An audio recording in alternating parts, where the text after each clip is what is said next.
Yeah, that's right, I have finally started One Piece and I have just completed reading the East Blue Saga, and I'm going to give you guys my review and favorite moments of the saga. One thing I gotta say before we get into the saga is that I'm going to leave out a whole bunch of stuff out because one, some names and locations I can't remember the name of, and two, I just want y'all to get into it because I wholeheartedly believe if y'all read it for yourselves, you'll still love it despite knowing some major details about it. And lastly, come check out and follow my Twitch channel so we can chill and talk about anime or some geek culture stuff or gaming stuff or just overall chill. So yeah. Alright, so at the beginning, I'm not gonna lie to y'all, I don't know how people say, oh, the beginning is so slow, One Piece only gets good after 100 episodes. homie, you're just a fucking hater. And I'm not gonna lie to y'all, I was a hater too. But dude, from the moment Shanks gives Luffy his hat, his straw hat, which is what, like only a couple pages into the first volume, like dude, that moment hooked me in, dude. It was a wholesome moment, and if you don't think so, well, I'm sorry to say this, but you's a bitch, dude. Some of you that have watched it or read it are probably saying right now, dude, you're fast forwarding just a tad bit. And yeah, I did, because again, if I talked about every detail, this video would be like 2 hours long. So to get y'all up to speed for those new viewers and are interested in reading One Piece, Shanks, or aka Red Hair Shanks, is like a role model to Luffy, and Shanks' crew acquired a devil fruit, more specifically the Gum Gum fruit, and that specific fruit basically makes you like Mr. Fantastic. So Luffy eats it without hesitation because, well, Luffy is a monster when it comes to eating food.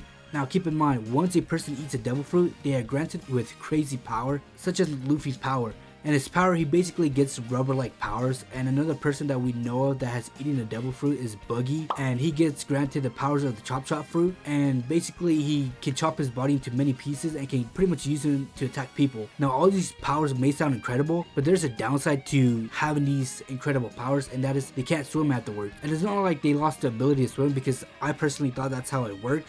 No, it's just that they lose energy once they are like in a good amount of body of water. So like in a pool, I'm pretty sure they wouldn't be alive, and like they'll lose energy and they'll die. So yeah, that's pretty much like the beginning of One Piece.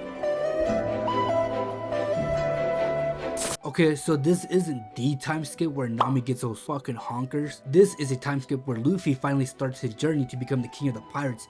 And like again, like with every other anime character that sets out an outlandish goal, such as how like Naruto said he's going to be Hokage, people shit on him for that. Like they laughed at him and they're like, you, the demon boy, ain't going to be Hokage? No way.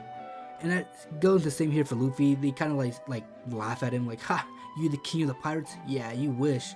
At last, Luffy finally sails to the sea. Fast forward, he encounters another pirate, a ruthless one that treats their crew members like shit, and her name is Alvida. And Luffy just takes care of business and wails on her. And one of Alvida's crew members, Kobe, that have been treated like shit, joins Luffy to go towards an island, and not just any island, an island that Kobe says to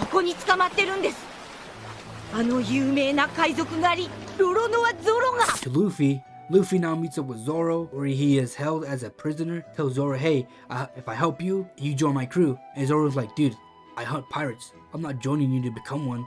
And when Luffy's like, man, I don't care, you're still gonna be joining me. And during all this, Luffy and Zoro take out Captain Morgan, the battle axe hand dude, and in the end, Zoro actually sticks around. And this is a little mini arc, I really like it. And like, now I do like it, but there were some annoying parts, like Captain Morgan's son. That fool was kind of annoying when I was reading. And also Kobe was kind of annoying too. But you know, after this, it's where it starts to get really good. Alright, so we've eventually encountered Nami, and Nami joins, but she only joins so it could benefit her, and so she could carry out her schemes, which we will talk about later down the vid. So yeah, she joins the Straw Hat crew temporarily for now, because Luffy needs a navigator, and she's a really good navigator. Alright, so now Usopp's backstory, when we meet him, it's actually a pretty sad like story, man. Every current Straw Hat member between chapters 1 through 96 has a sad backstory. So Usopp in a relationship with a rich girl named Kaya. Man, dude, that was a really good introduction, and this mini arc in this part of the story, I loved it, man. Like, I liked it a lot. I like pretty much every moment. The trader Butler, how he wasn't really a butler, he just wanted to get like the rich girl's inheritance. I thought Usopp was gonna be like kind of like a gag character. Well, I mean, not like a gag character, more like a Yonchub type character where he's there, but he doesn't really do much. And not like, even though he's like kind of like that, at least he does like a little bit more than what Yamcha would do, you know? So I really like this, you know, little mini arc that we have going on with Usopp. Another character backstory that I love is... I can't wait to see how Nami's developed, if you know what I'm saying! Okay, now we're starting to get better because this whole mini arc with Sanji and his backstory is so good, man. I like how Chef Zeph and Sanji were both stranded and they had 2 bags. One which contained treasure and the other one with food. Now Sanji thinks that both of them bags have food, which that wasn't the case. Well, only one of them bags had food. Now Chef Zeph gave all the food to Sanji, and Sanji, again not knowing only one of the bags had food, tried to take Chef Zeph's bag because the bag wasn't even touched at all. And he looks and sees that Chef Zeph ate his own leg, and ever since that day, Sanji wanted to repay his debt for saving his life. And in this mini arc, we see Don Krieg and Captain Pirate going up against Luffy, and that fight between them, dude, fire, dude. When I was reading it, really good, man. And not only that fight was good, but the fight between Mihawk and Zoro is so damn good, man. Even though Zoro lost pretty badly, like the speech that he gives at the end to Luffy was so damn raw, man. I'm sorry for disappointing you. I know that you need nothing less than the greatest swordsman in the world. I solemnly swear, from this moment forward, that I will never lose again. Until the day comes when I defeat him and take his title. I will never be defeated. Is that okay? King of the Pirates! Like, dude, I fucking love that, dude.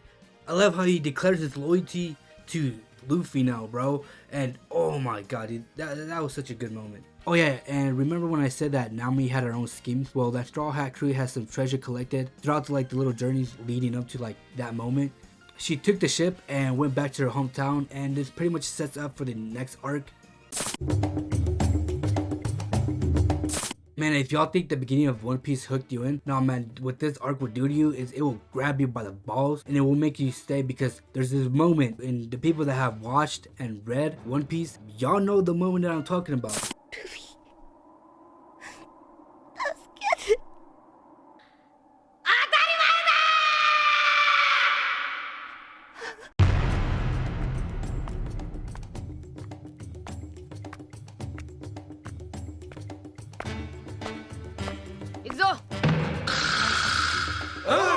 Dude, this moment when I was reading it, dude, like on some corny shit, I put on Overtaken. I had earphones on, man, and I started reading that shit while Overtaken was playing in the background. Dude, I got chills, man. And especially now knowing the backstory of Nami, dude, it was such a good ass moment. And Luffy putting the hurt on Arlong, which is so damn good, dude. So yeah, man, after this arc, the crew is pretty much officially assembled. That pretty much concludes the East Blue Saga, and I'm telling you, I left a whole lot of stuff out because I still want y'all to experience reading it or watching it, whatever y'all prefer. I prefer reading it because, again, it's a bit faster if you read it rather than watching it. But if y'all had all the time in the world, then I guess you can watch it, man.